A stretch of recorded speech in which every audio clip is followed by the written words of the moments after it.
पौलुस तो परमेश्वर के लोगों को सताने वाला था, वो तो परमेश्वर का विरोधी था। और सचमुच हम बताएं कि पौलुस एक ऐसा इंसान था जो यीशु मसीह के चेलों को बहुत सताता था। वो मंडली और सभा में जाकर वहाँ पर जाकर तोड़ फोड़ किया करता था, उन लोगों को चैलेंज करता था और हद से भी ज़्यादा उन लोगों को वो डिस्टर्ब करता था। क्योंकि अगर हम बात करें कि पौल परमेश्वर का विरोधी था, इसीलिए वो यीशु मसीह के और परमेश्वर के लोगों को सताता था। लेकिन यहाँ पर हम बताएं कि पौल गलत नहीं था, वो बुरा इंसान नहीं था। पौल परमेश्वर को जानता था, परमेश्वर को मानता था, वो यहोवा की उपासना करता था, लेकिन वो यीशु मसीह को नहीं जानता था। यीशु मसीह के बारे में वो कुछ नहीं जानता था। इसीलिए जो पौल था वो यीशु मसीह के चेलों को तंग करता था, उनका विरोध करता था। बहुत बार पौल ने महायाजक को चिट्ठियां भी लिखी कि यीशु मसीह के विरोधियों को सजा दी जाए, उनको बंदी किया जाए, क्योंकि वो लोग यीशु मसीह का प्रचार करते हैं। हालेलुया। क्योंकि सचमुच जो पौल था वो मसीह के लोगों को तंग करता था, उन्हें प्रचार करने से रोकता था। वो जहाँ पर भी जाते थे प्रचार करने के लिए, वहाँ पर ही वो चला जाता और उन लोगों का विरोध करता था। लेकिन ये पौल की वो पास्ट की बातें हैं कि जब वो यीशु मसीह को नहीं जानता था, ये तब की बातें हैं। लेकिन जब पौल ने यीशु मसीह को जाना तो बाइबल बयान करती है कि नए नियम में 13 पत्रियां जो पौलुस के द्वारा लिखी गई, और जब उसने परमेश्वर यीशु मसीह को ग्रहण किया, उसके बाद सबसे अधिक प्रचार यीशु मसीह का पौल ने किया। हालेलुया। बाइबल बयान करती है कि सबसे अधिक पत्रियां हैं जो वो पौल के द्वारा बाइबल में नए नियम में लिखी गई हैं। हालेलुया। अब हम बात करते हैं उस समय की कि जब पौल परमेश्वर को, प्रभु यीशु मसीह को नहीं जानता था। पहले ही हमने बता दिया कि वो यीशु के चेलों को और यीशु के लोगों को बहुत तंग करता था। वो यीशु के चेलों को बंदी बनाकर याजकों के पास लेकर जा रहा था, तो उसी समय रास्ते में पौल के ऊपर एक बड़ी सी रोशनी चमकी, और उस रोशनी के भीतर पौल कभी भी देख नहीं पाया, क्योंकि वो इतनी चमकीली थी। और उस रोशनी के बीच में से एक आवाज़ आई कि हे पौलुस, तू क्यों मेरे लोगों को सताता है। हालेलुया। तब पौल ने उससे पूछा कि हे प्रभु, तू कौन है। तो उसने कहा कि मैं यीशु मसीह हूँ जिसे तू सताता है। यहाँ पर पॉइंट नोट करने वाला है कि पौल ने कभी यीशु मसीह को नहीं देखा था, और ना ही पौल यीशु मसीह को जानता था। लेकिन यीशु मसीह ने कहा कि मैं वो हूँ जिसे तू सताता है, क्योंकि वचन में लिखा गया है कि मेरी कलीसिया मेरा देह है। हालेलुया। जो उसको सताता है वो मुझे सताता है। हालेलुया।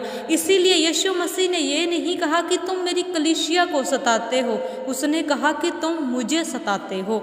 यहाँ से हमें साफ इस बात का पता चलता है कि आज जो कंडीशन चल रही है, जो माहौल लोगों में चल रहा है, जो विरोधी लोग चर्चों को ढेर कर रहे हैं, खुदा के दासों को और दासियों को डिस्टर्ब कर रहे हैं, उन्हें मार रहे हैं और उनके लोगों में बहुत सारे हालात बना रहे हैं, तो यहाँ से हमें साफ पता चल जाता है कि वो लोग जो विरोधी लोग हैं वो खुदा के दास दासियों को या खुदा के लोगों को नहीं, वो यीशु मसीह को सता रहे हैं। हालेलुया। जो चर्च की जो तोड़ फोड़ की जा रही है, खुदा के दासों को, लोगों को सताया जा रहा है, और जो माहौल इन दिनों में हमारे देश में बना है और मसीह लोगों के आगे जो समाज चल रहा है, उससे हमें साफ पता लगता है कि ये विरोधी लोग यीशु मसीह को सता रहे हैं, और सचमुच ये लोग बचने वाले नहीं हैं। हालेलुया। सेम इसी तरह जब वचन में पौल ने उससे पूछा कि हे प्रभु तुम कौन हो, तो उसने कहा कि मैं यीशु हूँ जिसे तुम सताते हो। तो बाइबल बयान करती है कि उसके बाद जब हम पौल के बारे में देखते हैं तो वो आँखों से अंधा हो गया था। हालेलुया। वो अपनी शारीरिक आँखों से अंधा हो गया क्योंकि वो यीशु मसीह को नहीं देख पाया। हालेलुया। जब उसने अपनी शारीरिक आँखों से देखना बंद किया तो उसके बाद यीशु मसीह ने उसे कहा कि अब तू जा और नगर में जाकर जिन लोगों के आगे तू मेरा विरोध करता था अब उनके आगे जाकर मेरा प्रचार कर। हालेलुया। यहाँ पर कितनी हैरान करने वाली बात है कि जो इंसान कल मसीह के लोगों का विरोधी था आज वो मसीह के बारे में प्रचार कर रहा है, लोगों का मन बदल रहा है, कि लोगों को बोल रहा है कि अपने मन को बदलो। सचमुच यकीन मानना कि पूरी बाइबल में सबसे बड़ा टेस्टामेंट ये है कि कैसे परमेश्वर ने पौल के मन को बदला। हालेलुया। जब पौल ऐसे ही चलता रहा और सचमुच वो परमेश्वर को अपनी आत्मा से ग्रहण करने लगा, वो शरीर की आँखों से नहीं लेकिन आत्मिक आँखों से उसे देखने लगा, उसे महसूस करने लगा, तो परमेश्वर को उस पर रहम आया। क्योंकि सचमुच परमेश्वर दयावान है, वो परमेश्वर दया करने की सामर्थ रखता है। उसके वचन में लिखा है कि मेरा क्रोध पल भर का है लेकिन मेरा अनंत जो तुझ में बना है वो हमेशा के लिए है। हालेलुया। तो परमेश्वर ने अपने दास हनानिया को पौलुस के बारे में बताया और उसके पास उसे भेजा और उसे कहा कि उसके सिर पर हाथ रखकर उस पर प्रार्थना कर, उसकी आँखों पर हाथ रखकर प्रार्थना कर। और सेम इसी तरह जब खुदा का दास हनन्याह पौलुस के पास पहुंचा, जैसे परमेश्वर ने उसे बताया था उसने सेम वैसा ही किया। और बाइबल बयान करती है कि पौलुस की आँखों से छिलके जो सिल्लड़ थे वो उतरे और पौलुस साफ साफ देखने लगा। हालेलुया। जो सबसे बड़ा टेस्टामेंट है और सबसे हैरान करने वाली बात है, क्योंकि परमेश्वर दयावान है। परमेश्वर नहीं चाहता कि उसका क्रोध हमेशा के लिए उसके लोगों पर बना रहे, लेकिन जब इंसान उसे मजबूर करता है तो परमेश्वर उसे सबक सिखाने के लिए ऐसा करता है।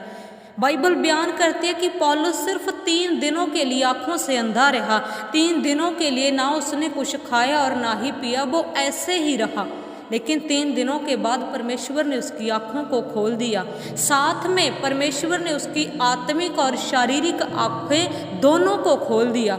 उसके बाद पौलुस ने, पूरी बाइबल बयान करती है कि इतने जोर और शोर के साथ, इतनी शिद्दत के साथ और बड़े विश्वास के साथ परमेश्वर का प्रचार किया और हजारों सैकड़े रूहें जो पौलुस के द्वारा बचाई गई। हालेलुया। तो देखो, इस मैसेज से हम आपको सिर्फ ये बताना चाहते हैं कि बेशक कोई खुदा का दास हो, बेशक कोई परमेश्वर को मानने वाला हो, खुदा के जो विरोधी हैं उनसे कभी डरना नहीं चाहिए। वो ऐसे लोग हैं जिनका न्याय परमेश्वर करेगा। बेशक तुम उन्हें क्षमा कर दो लेकिन परमेश्वर उनका न्याय करेगा।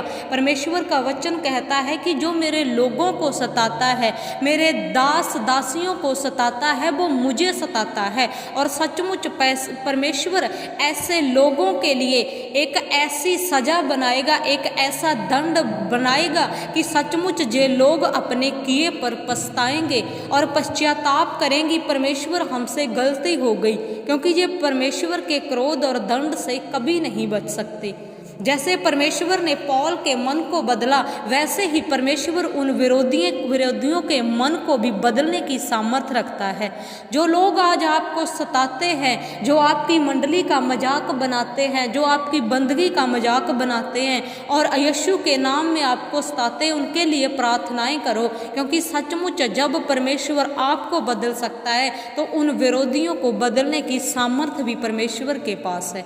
हालेलुया। इसीलिए कभी भी घबराना नहीं और किसी बात की चिंता नहीं करनी और किसी से डरना नहीं। जब तक तुम्हारी बॉडी में सांस है, जब तक तुम जीवित हो, यीशु मसीह का प्रचार करो। परमेश्वर तुम्हारे विखे में हर लड़ाई खुद लड़ेगा। आमीन।